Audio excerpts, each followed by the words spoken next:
So let's start our conversation about radicals with this short example, where you're being asked to solve the equation square root of w is equal to 5 to get the w by itself.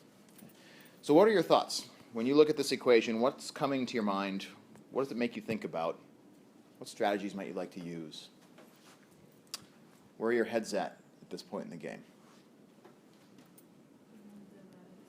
Okay, great. So our ultimate goal in solving this equation should be to get the w by itself, right? And in order to get the w by itself, w equals blank, we're going to need to remove the radical sign, removing the square root sign from the w, from the left-hand side. All right, so that's our goal. That's the game plan. That's how we know that we will have succeeded in this problem. We would get w by itself, and the square root sign will have been gone. So the $64,000 question, which is a really dated reference by now, it's probably even older than my time. The $64,000 question is, how do we get rid of a square root? What does it mean to get rid of a square root? We have an equation that we're trying to solve, and therefore we can do an operation to the left-hand side of this equation that gets rid of the square root as long as we also do the same operation to the right side. Those are the rules in working with an equation to maintain its balance. So how do we remove a square root?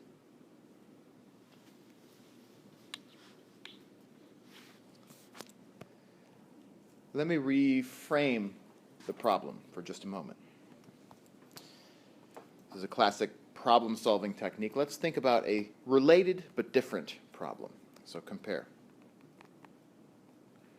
What if instead of a square root, I had an equation where I have a w, I have a 5, but what's attached to the w is, let's say, I don't know, 1/2.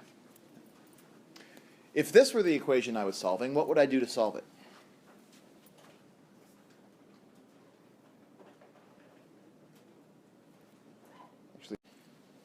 So we're thinking about an equation that looks like w divided by 2 is equal to 5. Let's suppose I want to solve that equation to get the w by itself. What's my move? What operation can I do to both sides of the equation so that afterwards the left-hand side is w by itself? Multiply by 2. So I agree with you completely, and I'm interested in your reasoning. Why? Why do we multiply by 2 on both sides of this equation? Why is that the right choice of operation?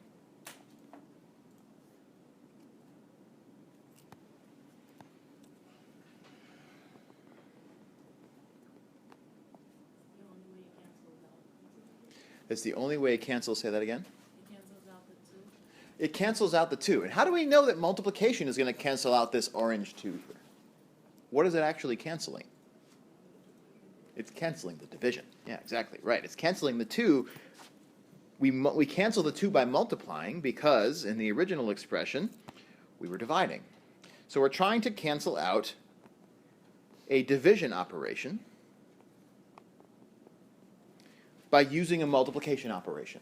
And that works because division and multiplication are the opposites to one another. The mathematicians call them inverses. Whatever one of them does, the other one undoes.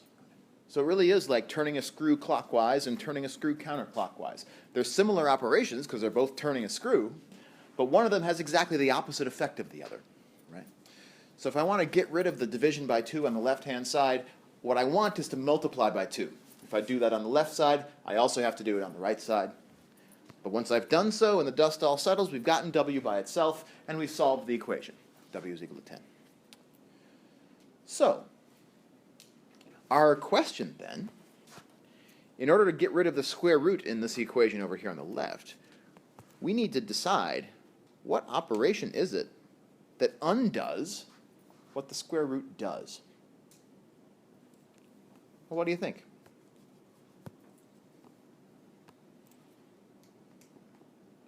Undo the square root. How? Yeah. You could square both. You could square, so it'd be w to the second power and 5 to the second power. Yes. Okay, so let's unpack that a little bit. What Elizabeth just said is we can undo the square root by squaring both sides of the equation. And I completely agree with that. One of the unfortunate aspects about the language involved is that a lot of people, when they hear the phrase square root, their mind doesn't see the word root in there, when it's probably the most important part of the phrase. So the confusion I was talking about before that a lot of students fall into is that they accidentally see these two operations as the same, when really they're opposites to one another.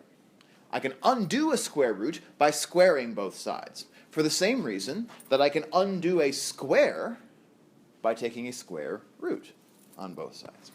Those two operations are inverse to one another. This is an operation that, regardless of which mathematics course you go to after this one, squares and square roots will be a part of your mathematical life. I was just working with a student in math services earlier today who's taking a statistics course. And one of the things that he had to do was to translate between knowing the standard deviation of a probability distribution and knowing the variance of a probability distribution as a measurement of how spread apart a set of data is. Well, the relationship between those two things is this relationship. One of them is the square root of the other. Right? The standard deviation is the square root of the variance, and in turn the variance is the square of the standard deviation. So if I want to undo a square root, what I need to do is square both sides. And if you take only one thing away from our entire conversation today, this is probably the fact that's going to have the most impact on your performance on the exam when it comes to dealing with square roots, is that what I want to get rid of a square root is just to square both sides of the equation. So squaring both sides gives me on the right-hand side 5 squared. What is 5 squared? Yeah, same as 5 times 5. Don't forget. So that gives me 25.